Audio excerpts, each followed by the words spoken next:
Every day, in every Sikh temple across the world, free food, or langar, is given out to anyone who's hungry. It's a principle that goes back 500 years to the founding father of Sikhism, Guru Nanak, and it's known as seva, or selfless service. Ravi Singh is a British Sikh who takes his Guru's teachings to another level. Not content with feeding those in his local temple, he regularly risks his own life to take aid to those most in need in some of the most dangerous places on the planet. When we work in this region, we have to be very fast. You can't stay in one place too long. It attracts the wrong attention. In this film, to mark the birthday of Guru Nanak, we follow Ravi as he makes the extraordinary journey to northern Iraq on the eve of the battle to retake the ISIS stronghold of Mosul. We're like in a live conflict zone. Anything could change any moment. Through Ravi's work and the stories of those he's fought to help, we'll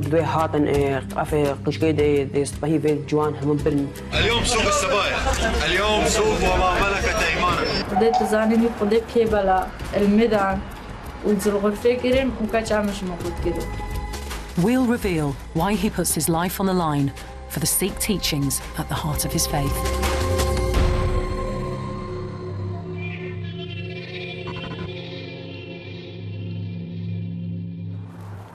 Today is Ravi Singh's birthday, and he's visiting his Punjabi mother, 3 days before he's about to leave for a trip to one of the most dangerous countries in the world. How does she feel about you going away next week? Where are you, how does she feel about that? She didn't know. I don't tell her a day before I go. She's always praying like he comes back, I come back in one piece. It's strange, like I'm 47 today. And my mother is still like, treat me like a teenager. But I'm very proud, she says. Very proud, but I'm always very worried. Ravi moved to Britain when he was 11, but he grew up in a small village in the Punjab. I was very skinny, and I was extremely naughty child. He's equally as good now as he was bad when he was. I agree with her. I was terrible. I think if the village in Punjab had asbos, I would have been served asbos every day of my life. But 17 years ago, Ravi turned his back on his bad boy past and re-embraced the Sikh faith of his childhood. He made the decision to start Khalsa Aid, an international relief organisation based on his religious principles.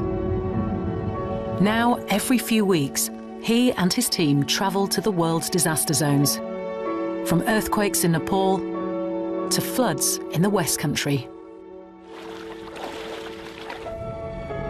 It means leaving his family behind and putting himself on the front line. It's all right, we'll sort it out. Yes, there's danger.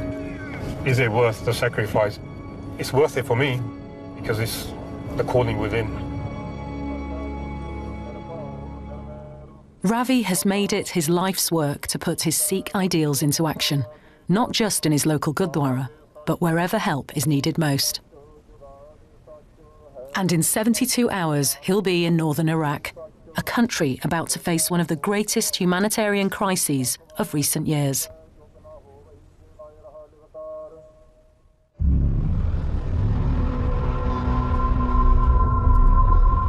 Ravi has arrived in Iraqi Kurdistan and is making the 2-hour journey from Erbil to Duhok. The area is well known because we're like, you could say, in a live conflict zone. Anything could change any moment.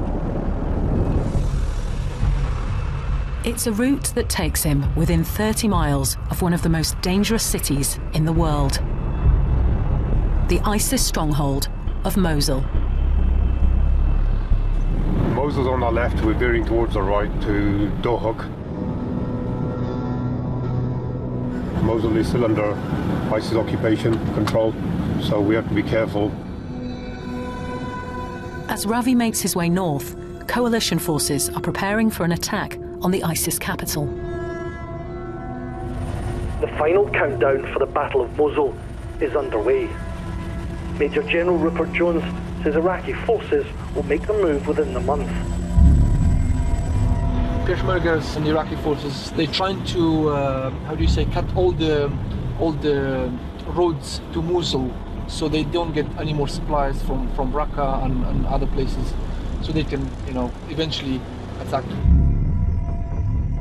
This area of northern Iraq has become a haven for Yazidi families, an ethnic religious group forced to flee their homes 2 years ago by the threat of genocide at the hands of ISIS, who believe they worship the devil.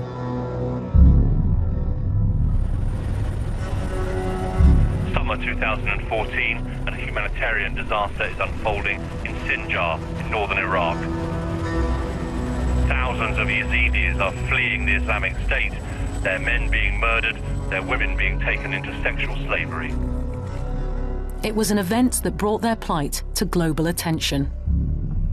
So I was watching the news with our family and friends, and we saw the Yazidis crossing, with whatever they could carry. It was a very, very sad sight. Behind them were ISIS. In front of us was like these unforgiving mountains of Sinjar. As ISIS attacked their villages, 50,000 Yazidis were trapped on Mount Sinjar. And despite the risks involved, Ravi made it his mission to help. For the past 2 years, he's been making regular trips to deliver food to the surviving Yazidi community, who are now living in camps and abandoned villages across the region. My faith actually plays a large part in this. It strengthens my resolve to carry on, because as Sikhs we have suffered persecution. It should make you hateful.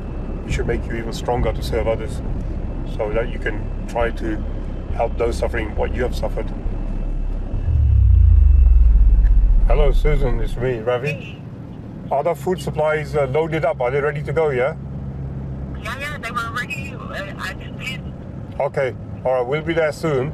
To help him organise the aid on the ground, Ravi works closely with the Jinder Centre. Hey, Mr. Congratulations on the wedding. Congratulations. Thank you. Tell him congratulations on the marriage. An organisation that helps the Yazidi women and girls who've escaped ISIS rebuild their lives. When he gets married. موجودة. And how you doing? You okay, Susan? Yeah, good to see you. We miss you. Susan Farmi is a Kurdish coordinator who's been working with Ravi for the past 9 months. Hey, Basma. So we're here. Are we loaded with the food? Yes, so we've prepared everything, Okay. and we load some of them. So these are packs already all done. And are these the same size packs as last time? Yes. So these need to be loaded, or this is going now? This is going, and more carts are going to load. Every month, 400 Yazidi families are provided with vital supplies, making the difference between life and death. I mean, each pack here, you got tinned tomatoes, you got pasta, you got oil, flour, salt, even tea. They also get a bag of rice separately too. And the cleaning pack has bleach in it, soap in it, and scourers and sponges. And then the washing powder is like a big bag, because they need to make sure they keep the clothes clean, and it's quite big families. Yeah. So this is a big washing powder. And the sugar here, the separate bag. So there's quite a lot in each ration. But Ravi knows it's not just the food packs he brings that make a difference. I think what people need is hope. Yeah. They have hope somebody is coming. Because you guys come every month, Yeah. and they're waiting every month. They're like, hey, the Sikhs are coming. I never knew who Sikhs are. I mean, when you guys came, and I was like, oh. And I mean, you presented the best humanity I could ever see from someone. I mean, I literally cried when I went home, and I was like, see, they came, they know nothing about these people. All they know they need assistance, and they are coming here helping them, and coming all the way from UK. Okay, guys, shall we go? Let's go. Dabchin in Kurdish. Dabchin. Dabchin, Dabchin. Although Ravi is well known within the camps he delivers to, there is no Sikh community living in Iraq. So outside the relative safety of the towns, his distinctive appearance makes him a potential target. as we go towards our border areas, I've become more aware of my identity, because we're actually in a live, and you could say, the conflict zone. A lot of people identify with the beard and turban and neck their way because of what ISIS are doing. So this is where it starts kicking in, who I am, and you know, my sixth sense kicks in. I've got to be extra careful in this area, how I'm perceived. Hence why I wear different color turbans. You know, we don't wear the black or the white turban, so that we don't get seen as ISIS. It's quite sad, really, because you know, being a humanitarian, that shouldn't be the case.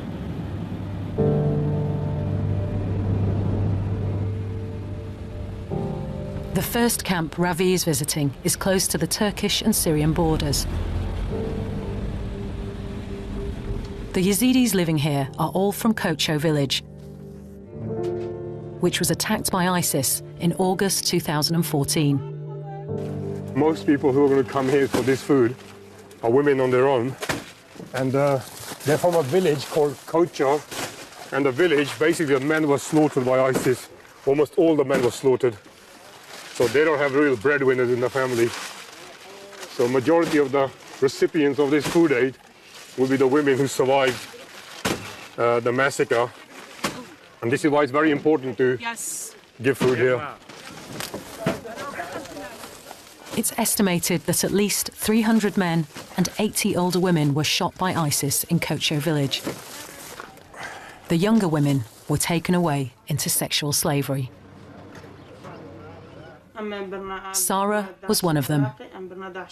Members of her family are still in captivity, so her name has been changed to protect her identity.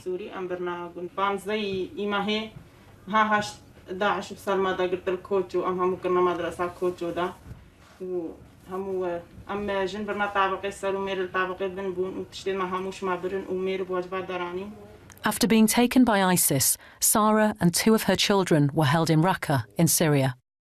She was raped by her captor and gave birth in captivity. During her 15 months imprisoned, she made many attempts to escape.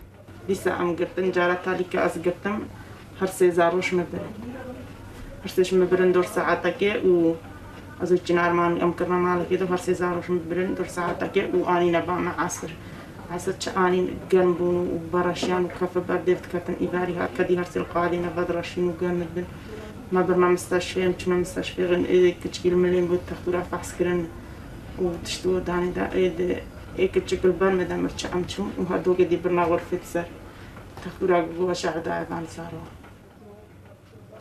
اشتهنجي أموسا هرسي دارو من المستشفى وهاد صورة جيرا قرتن اسكر ما حبسي دو رابونا وصورة شوان زاروارا قرتن وبنير جلك سبيكر وهامو ناشر كنو تالي قوتن قبل مسحينن. So they wrapped them in white cloth and took pictures on social media of her dead treated children.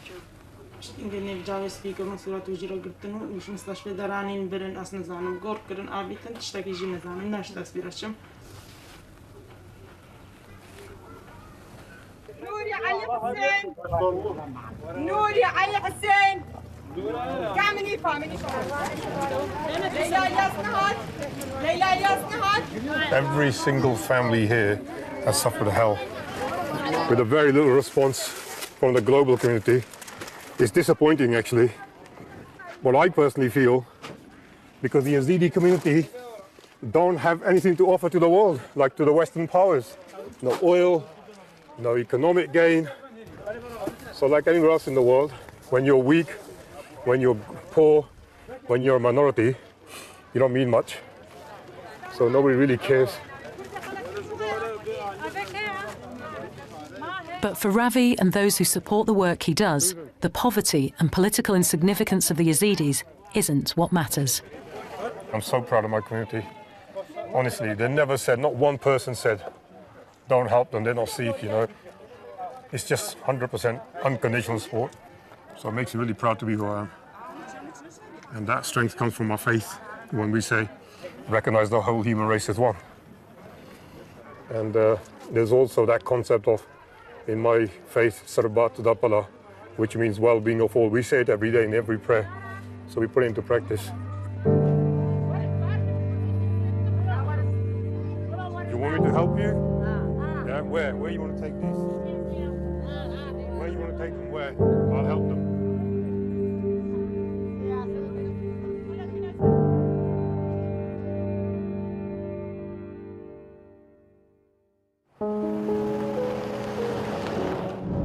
Although this area is full of official camps for displaced people, they're overflowing. And when Ravi first came here in 2014, he discovered unofficial camps which had sprung up in buildings abandoned by workers fleeing the advancing forces of so-called Islamic State. One of these is Sharia village. All right, kiddos, long time, 2 months, I haven't seen you guys. This half-built school is home to 138 Yazidi families. So now, here you are. Good to see you again. Hello. And this is Shanaz. And to one teenage girl in particular, who is one of Ravi's greatest inspirations. She's always smiling, this one, always smiling. Shanaz? We've known little Shanaz now for the last 6 to 8 months. She's a refugee, a Yazidi refugee from near Mosul, right? Yeah. And she's 13 years old, doesn't look it, she's disabled. She's also blind. She does not really know too much of her whereabouts, just a sense of touch, which she responds to. Shanaz was born disabled and lives in one room with 14 members of her family. When we first found Shanaz, she was on the floor here, and no bed, nothing. So we went to the place with my colleague Amarjit, and we bought this nice little pink bed for her, and just to make it a little more comfortable for her. I mean, they're providing the best care to the family. They love her to bits. Yeah. They just need a little help. Oh, there she goes. She's smiling away. 2 years ago, Shanaz and her family were amongst the thousands of Yazidis forced onto Mount Sinjar in the crisis that first brought Ravi to Iraq.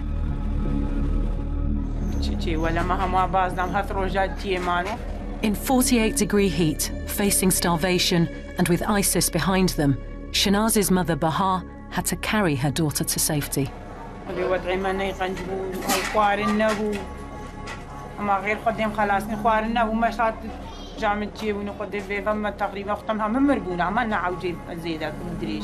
Seven days with Shanaz and the family? Shanaz جيب ضربه.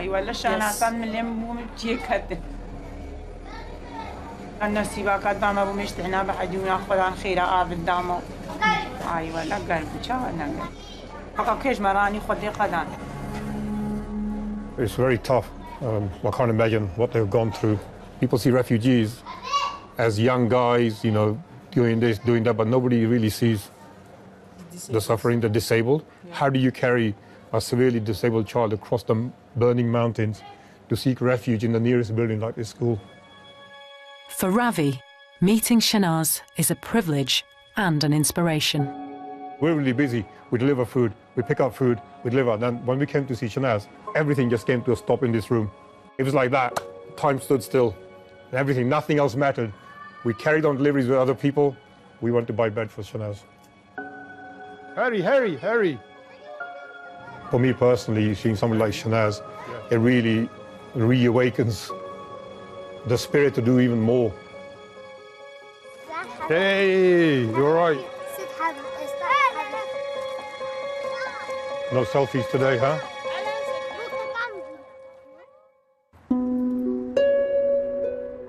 It's Ravi's final day in Iraq, and he's spending the morning in Dahok. Today we're meeting some of the girls who've been released or freed from ISIS.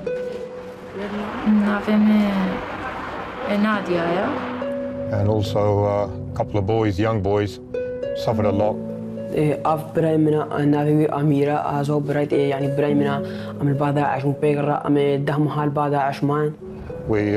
going to take them shops with Jinda Center girls. We will fund clothes for them. They can choose clothes.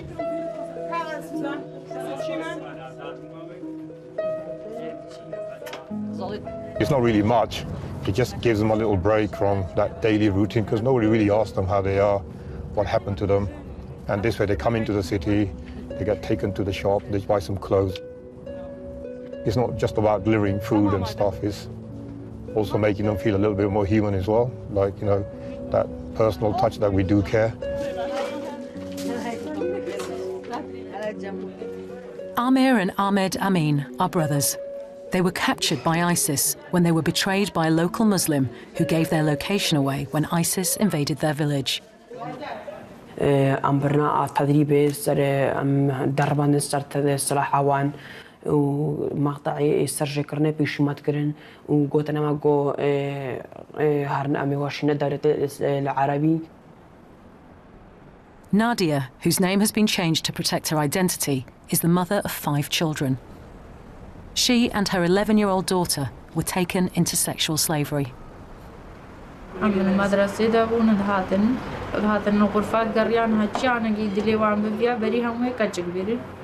رجعت دوي هاتن أفي قشكي دي سباهي في جوان هم برن هاتن بزور برن كرنا قوتين يعني جريان بزور نكفي فاهم برن قيشت جريان هاتشي قيشات داكاوي قول باق أف قيشام يقول هات كشوك النبن رابونا داكاوي رابونا قيشكي بشحفيد قلتم داك شاندن برن.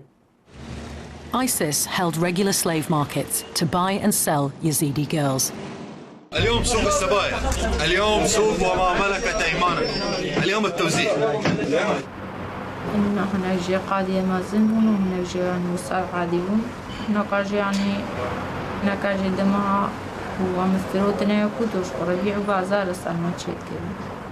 والله من يبيع؟ أنا أبيع. ليش؟ يا ولد زيديتي وين يا ولد؟ هاي ولا ما دي ما زاني بشندي خدي ما حقي ترم بيلاقي وكاتشك يعني كاتشكش ما جناب هاتلون كاتشك بدفترك تختلف أنا زورك يختلف قلبها نقو يعني نقو هم جن كيمي كاتشكابون كنت نقول بر معيشة تازغي واقوم واخوي ناكل يزيدية سبية تقدر عليها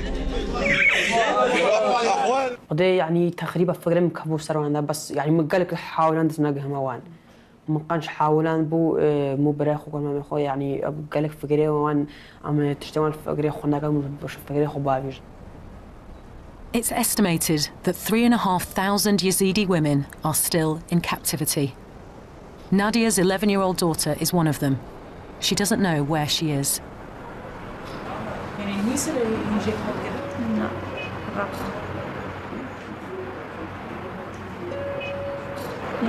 عارف زحمة يعني إيش عيالي زحمة تلو بيش عبيم يعني كجامدين.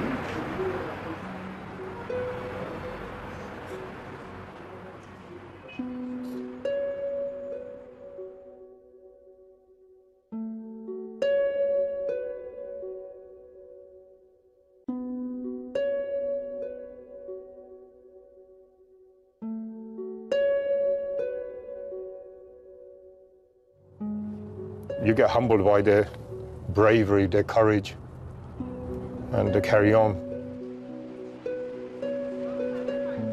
For Ravi, supporting the Yazidis isn't just about keeping people alive. He doesn't force those he helps to believe what he does. Rather, his faith inspires him to help restore dignity to a people who've been humiliated, reigniting hope in those robbed of it.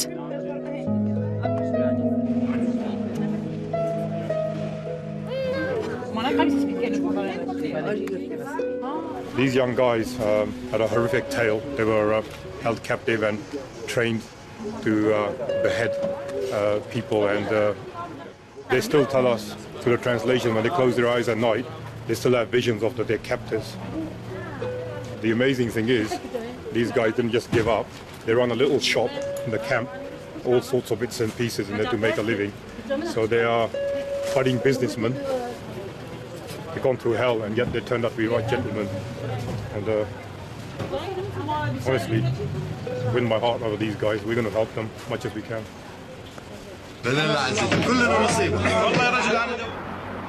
خدي يعني حيوان شوان شديد.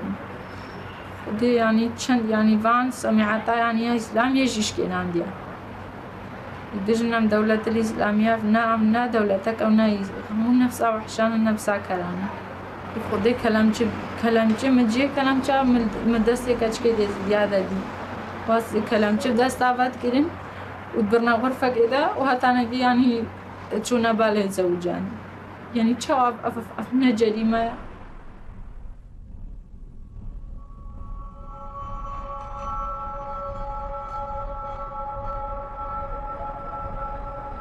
Ravi's visit to Iraq is at an end. Tomorrow he returns home, and it's a moment to reflect. Almost every family say the same thing. 2 of my daughters are held, 3 of my daughters are held, my mom's being held. It actually brings chills down my spine that, as a parent, how would I feel if that was my daughter? I would go beside myself. But no matter how dark the suffering he's seen, Ravi still believes it's possible to start again. It's a conviction born out of his own experiences. Sometimes there's a reawakening of the soul, but it takes something to reawaken you. And in the mid-90s, I discovered my childhood friend in the village, Channi, was brutally tortured by the police in India in 1989 and killed through torture because he was a practicing Sikh. And I was clean-shaven, living it up outside in London, didn't care about my faith or anyone. That really hit me so hard, saying, what the hell am I doing? Look at me. My friends, my best friends being killed by the police. So far away, I haven't spoken to him. There's so many things I wanted to say to him then. Everything came flashing back. That's all gone. So next day I wore a turban. And I've never taken it off since. It's a moment that led Ravi to re-embrace the religion of his childhood and become a living testament to the Sikh ideal of selfless service in the world. His killing didn't make me into a hateful person, a vengeful person. It made me more into a humanitarian. That hate achieves nothing. So it doesn't matter where you come from, we can all change. We can all change our lives. You don't have to stay where you are.